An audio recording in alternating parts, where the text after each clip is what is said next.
destination with a lot of fun, learning, and adventure makes for the best travel experience. Kahit saan ako magpunta, basta't palaging good vibes at ma-share ko sa inyo ang lahat ng mga napupuntahan, nakikita at natututunan ko, okay na okay na. I'm Andy Eigenman, and I'm here to prove to you that there are no excuses for discovery, for travel, and in enjoying life. Kaya samahan niyo akong sulitin ang aking free time in and around the Philippines. Excited na ba kayo? Mag-empake na kayo ng Very Light. Tara, let's!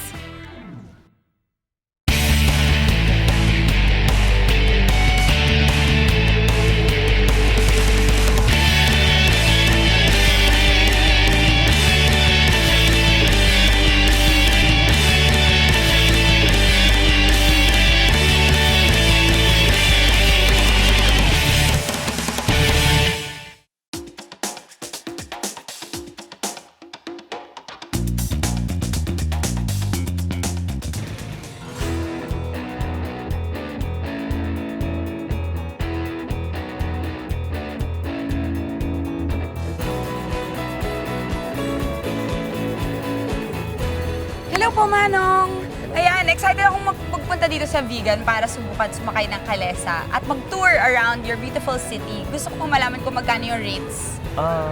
150 per hour ma'am pag sumakay ang mga ipapasyal namin.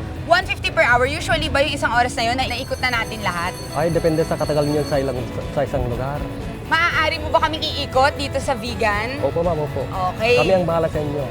Oh, ayan. Tara, let's!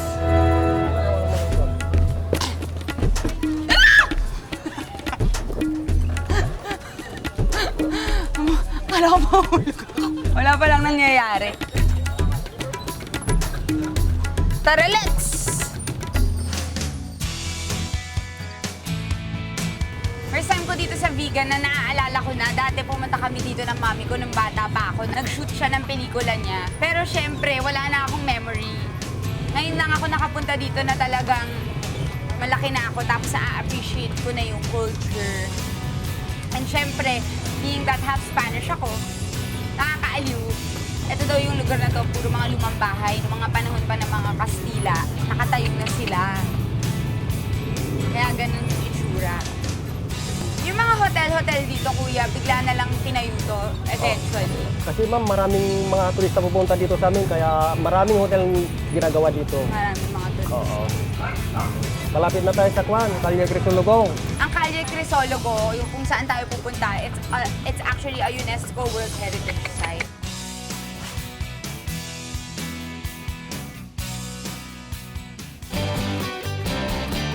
Ito na, nandito na tayo sa Calle Crisologo.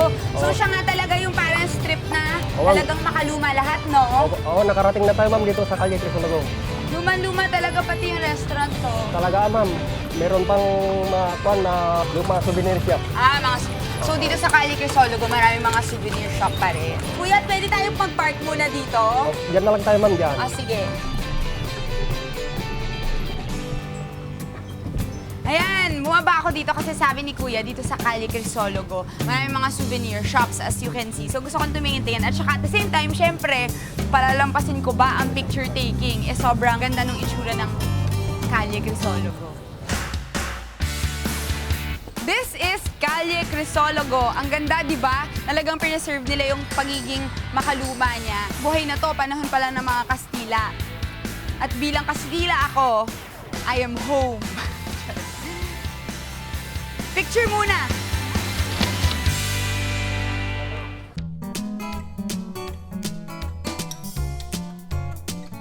So, wait lang. Ang dami ko magiging pictures dito, syempre.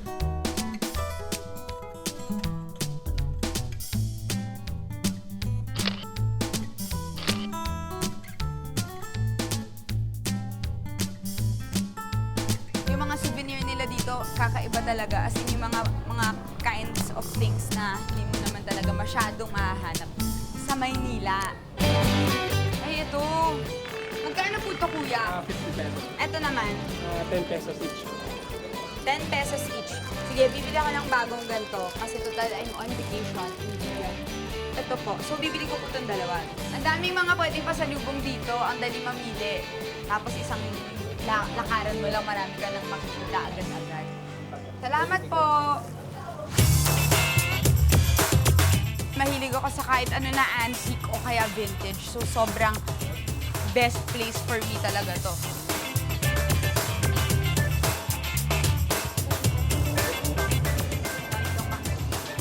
Ito. Magkano po to? 20 po. Yan, 20. Atin yan. Ay, wait. I think I know this. Oh.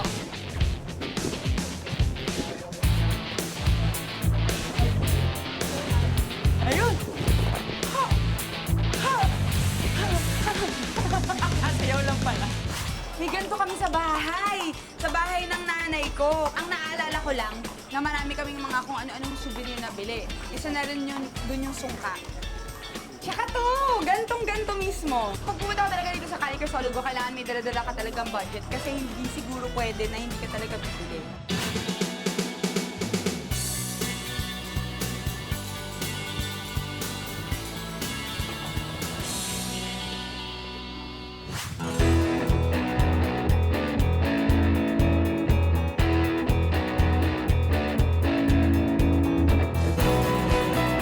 Ito yung second stop kung saan tayo madadala ng kalesa. Sa art.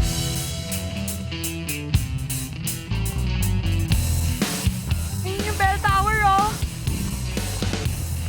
Ang ganda! Tara, let's! Dun tayo! Gusto ko magpa-picture. Dami tayong mga pwedeng gawing mga ano dito. Iba-ibang klase na masasayang pictures. So, ito na. Panahon na para mag-pictorial.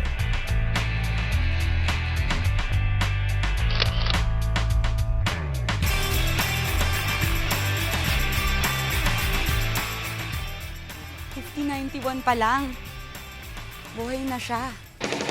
Sabi nila, kaya daw Bantay Watchtower ang tawag dito kasi nung panahon ng mga Kastila, dyan sila nagsistay, at nagbabantay sila para malaman, makita nila kung may darating na kalaban. At sad to say, isa yata ako sa mga kalaban. Kastila.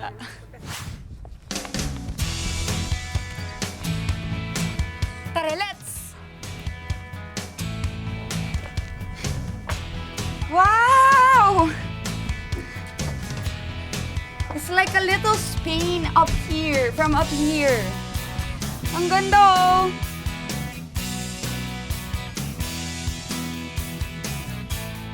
Ngayon, check out natin yung bell sa taas. Kasi kung tinawag siyang bell tower, I'm sure may bell. Yun. The bell tower. Mas presko pa dito.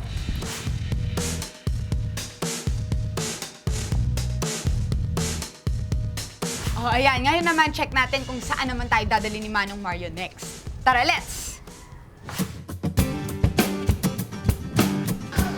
Oh, ngayon palabas na ulit tayo. Balikan natin yung mga nadaanan natin kanina. Mukhang maraming masasarap.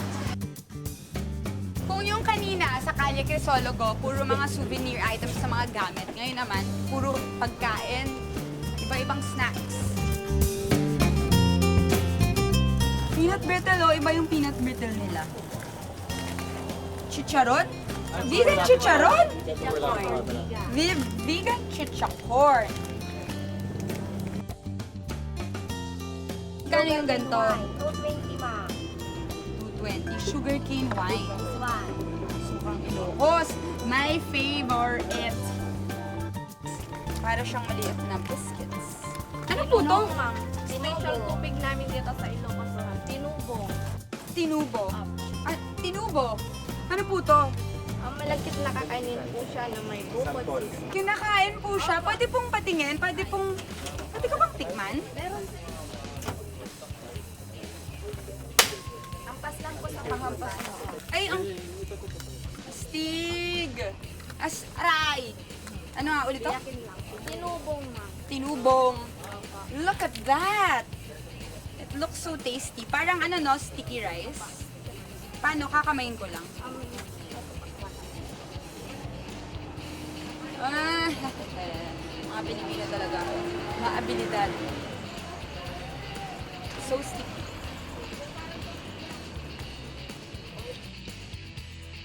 Bibili ako nito. Magkano po? 100 per bundle po. 100 per bundle. Bili tayo ng 3 bundle. It's so yummy!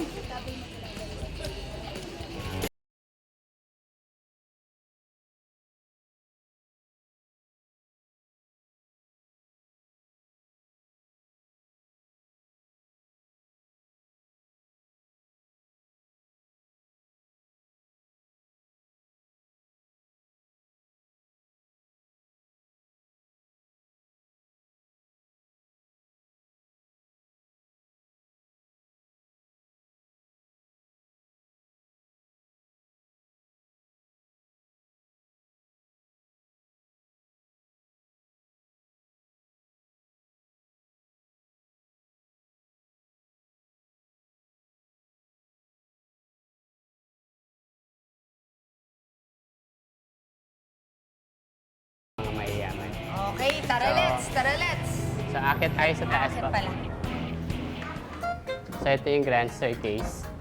Sinasabi, ang pagkakaalam ko po, ito parang yung, itong si Kia Mansion, siya yung parang Malacanang. Yes yung po. panahon na si Elpidio Quirino pa yung nakaupong Pangulo. Yes po, kasi ang Bigan is a postal. So, malayo so dito sa Manila. So that when they can be po, so the mansion known as the one they call Malacanang of the North. Okay. And this is- Malacanang of the North. Yes po. Ito yung part ng bahay na sinasabi nila nung araw is antesala. Yung antesala po ng mansion, ito yung sala for doon sa mga bisita na tinatanggap nila mula doon sa baba ng bahay. Even that spoliarium. Ay, yung Yeah. Spolarium. So that painting is 1911, done by student of Juan Luna. This is the wedding portrait of the President Quirino. So this painting done by Fernando Amorsolo. So si Kia yung nanay niya? Yes po, Si ito. Mrs. Kia. Si Doña Alicia, yun yung wife ni President na namatay during the Japanese occupation. I love learning about history, especially if it's something that's really close to you. Being that malamang sa Pilipinas ako lumaki. At itong specific na si Kia Mansion ay nabuo ng panahon ng mga Kastila. Ang sarap ng feeling, parang talaga nagta-travel ako back in time. So dito tayo Ano sa... po to? Ito yung baol. Lumang collection. Pwede bang buksan? Pwede po. Hindi naman. Ah, Ito po! bali yung baol, tinatawag nila cedar. Cellar. Walang naman. No. So, such intricate design. Makaluma. Ganito ba talaga yung setup ng kwarto na? Ganito talaga po yung setup ng mga bahay na. Grabe, ang sayo. Pakiramdam ko. Alicia, magmerienda na tayo sa labas. Oh my God, grabe. Gusto ko talaga gumawa ng pelikula na set during the Spanish time. Pasok naman tayo dito. The dining area. Wow! Grabe, gusto ko talaga makakain ng ganito. Oh. Tapos yung asawa mo nandun sa kabilang dulo. Hindi kayo pwede mag-usap kasi ang layo. Makain. Tapos parang ang dami-dami mong pagkain pupunta yung lamesa. Ha? Dito sila kumakain. Dito sila nagsasalo-salo noon. Opo. Kasi during President, naging Malacanang na to dati. Ah, yes. Oo, yun nga. Tama. Kaya ganito. Kasi dito yung Malacanang niya ni Elpidio Quirino. Oo. Ito yung kwarto ng mga dalaga. Dito naman yung mga kwarto nila Alicia nung lumaki na sila. Apo. Tapos doon sila aakitan ng ligaw. May Magulong-gulong. wash basin. Talaga? All the colonial house is under the bed is the arinola, Arinola. and then beside the bed is the wash basin. Ito yun. Yes. Dito. Matutulog na. Ikaw, Alicia, kamusta ka na? Ako na yung maghahanda para matulog. Kamusta ang araw mo? Ako kanina, dumating ang aking manliligaw. Naglaro kami sa azotea. Tsare! Dami-dami kong sinasabi. I'm so having so much fun.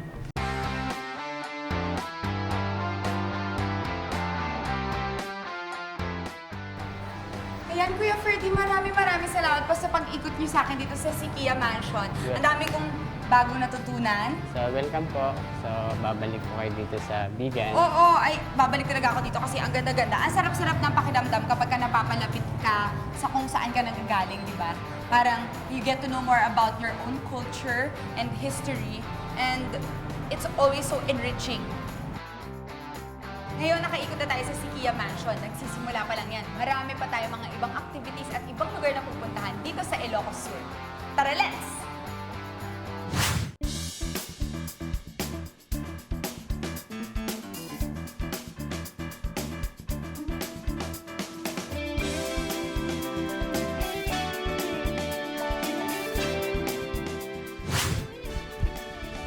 Nandito pa rin tayo sa Ilocos Sur at syempre kailangan nating bisitahin ang isa sa mga pinakasikat na lugar na pinupuntahan ng mga pamilya, lalong-lalo na kapag kami mga kasamang bata. Namimiss ko tuloy si Ellie. Nandito tayo ngayon sa Baluarte Zoo. Tara, let's! Hi! Hello! So, ako po yung magiging tour guide niyo for today. I'm Genevieve Tabuak po. So, itong Baluarte Zoo was built since 1991 pero rest house pa lang po ni Sir Chavitman. 2001 po siya nag-start naging zoo. So, puntahan po natin yung mga tiger po. Yay! I'm so excited!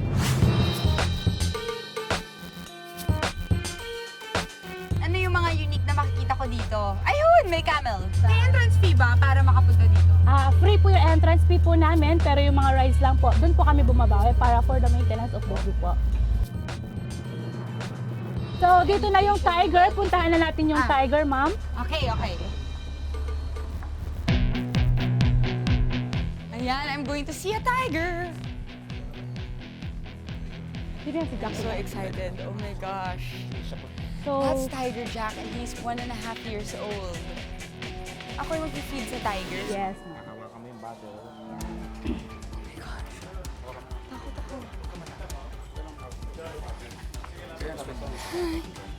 Oh my gosh. Oh my gosh. Oh my gosh.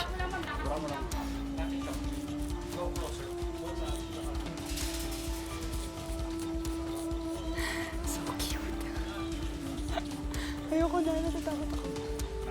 Use natin ha. Excuse me.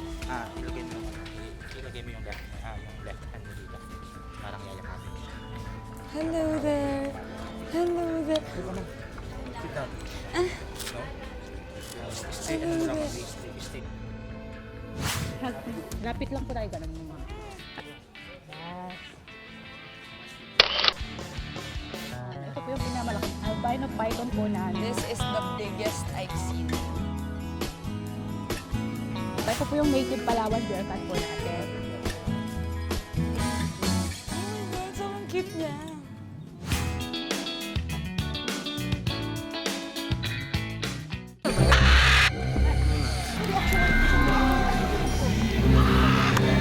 Oh my God! Oh my God!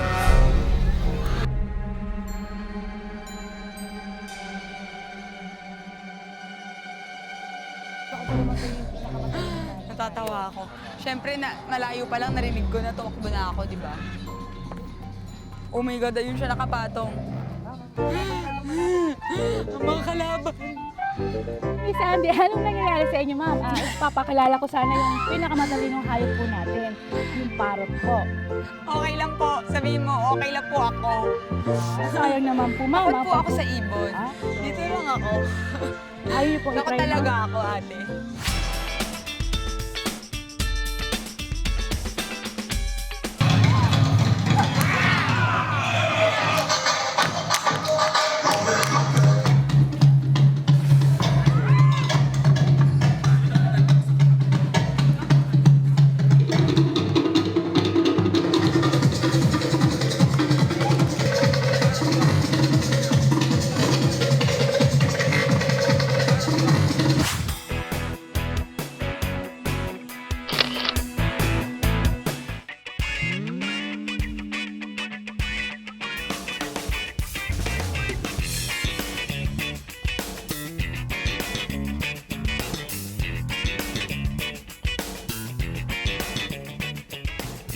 Ganda ng Calle Crisologo pagkagabi, no? Ang ganda ng ilaw, tapos talagang nararamdaman mo.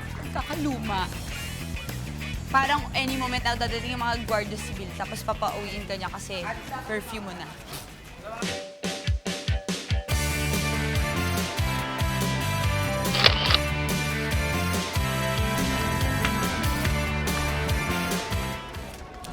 Kumuha ako ng map dito sa Vegan City para malaman ko kung saan ako pwede magstay mamaya. Tapos, base dito sa mapa, marami akong nakita. Merong Aniceto Mansion. Nag-range siya from 1,700 to 5,000 pesos a night kung gusto nyo magstay doon. Kung gusto nyo mas magtipid, meron tayong El Rivas Residences na 750 pesos lang to 1,500 pesos a night. Pero ako, parang sa tingin ko yung sistayan ko, yung Hotel Felicidad, kasi siya yung pinakamalapit dito sa Calle Crisologo. So, since ito yung pinaka-favorite place ko, para pagkagising ko, pagbaba ko, paglabas ko, di ba? Nandito ka na, madali makahanap ng kakainan, ng kung gusto ko mamili pa ng pasalubong, nandiyan lang sila, pwede ko balik-balikan. Check na natin yung Hotel Felicidad. Tara, let's! Ito na yung Hotel Felicidad. Dito yung pinili kong sistayan. Tara, pasok tayo. Tignan natin kung may available na kwarto. Good evening, ma'am. Welcome to Hotel Felicidad po. Hello, gusto ko malaman kung may available na rooms dito. Yes, ma'am. Meron po kami available room po, ma'am. Pwede po malaman kung magkano. Yes, ma'am. Ito po yung room rates po namin, ma'am. Ma'am, baling standard room po namin, ma'am. Good for 2 packs po, ma'am, is 3,000 pesos po. And then yung superior room po namin, ma'am, is 3,850 pesos po. And then yung Nova Nueva po namin, 9,500. That's good for 9 po, ma'am. And then yung Maestro Suite po namin is 6,500. Good for 2 po. Maestro Suite is 7,500. Good for 2 po. And then yung La Casa Rosa and La Casa Verde po namin is 9,500. Good for 4 na po yun, ma'am. And meron din po kami shuttle service po, ma'am. Bali, yung 9 seaters po namin is 1,500 po, Yung ba yung ma'am. nakaparado sa Yes, labas? ma'am. Yung vintage car po, ma'am. Siyempre, doon lang ako sa standard room kasi mag-isa lang ako. Yes. Okay, mag-check-in ako ngayon at papasok na ako sa room ko para makapag-freshen up at pahinga. And then, kain tayo. Excited na kayo sa part na yan. Tara, let's!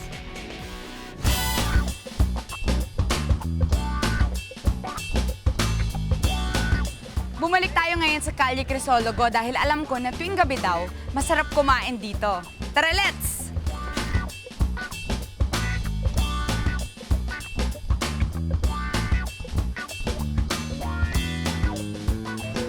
Ano yan?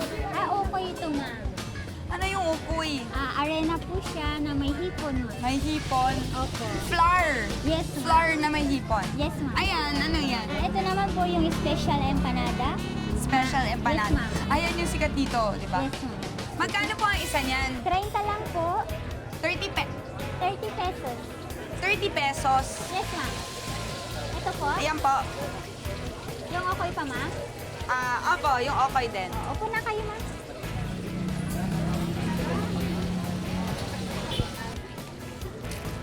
So, sausawan daw yung Yes, ma'am. sukang Ilocos dito. Favorite suka ever.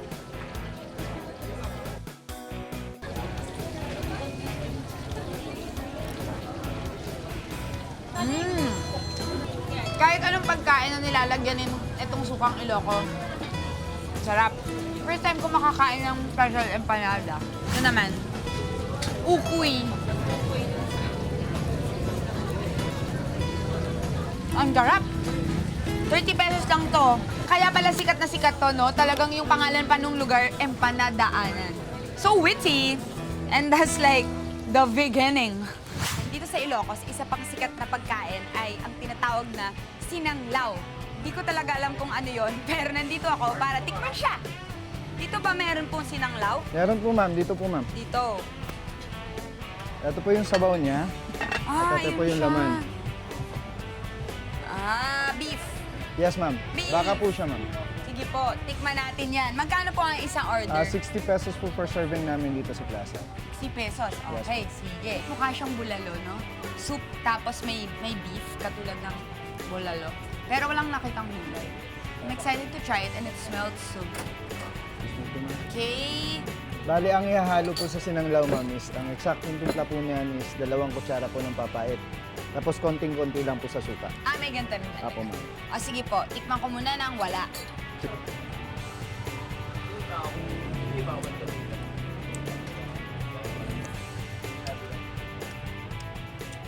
Oh, this is so much better than bulalo. My God. Bulalo na may Ano to?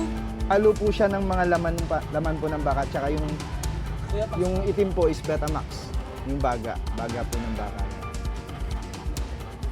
No one told me that. Walang nagsabi. Okay lang, masarap naman eh. Tikman ko naman. May ganito. 2 kutsara po niyan, ma'am.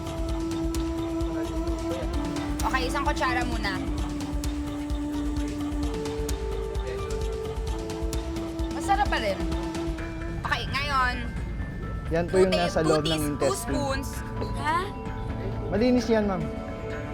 Luto 2 yan tapos spoons, nasala. just like kung ano yung sinabi ni Kuya. Ano nga ulit, Kuya? Yung nasa loob po ng intestine yan.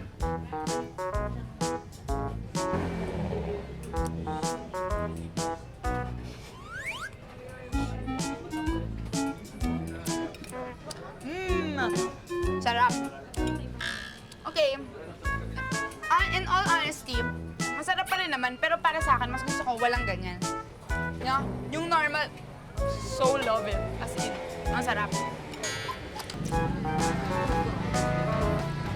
Matapos kong makatikim ng mga pagkain na talagang galing dito sa Ilocos.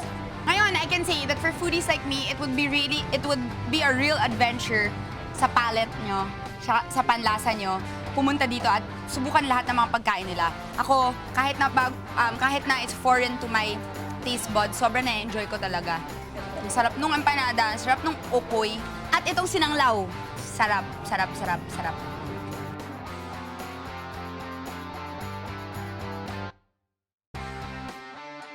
O, si 7:30 na.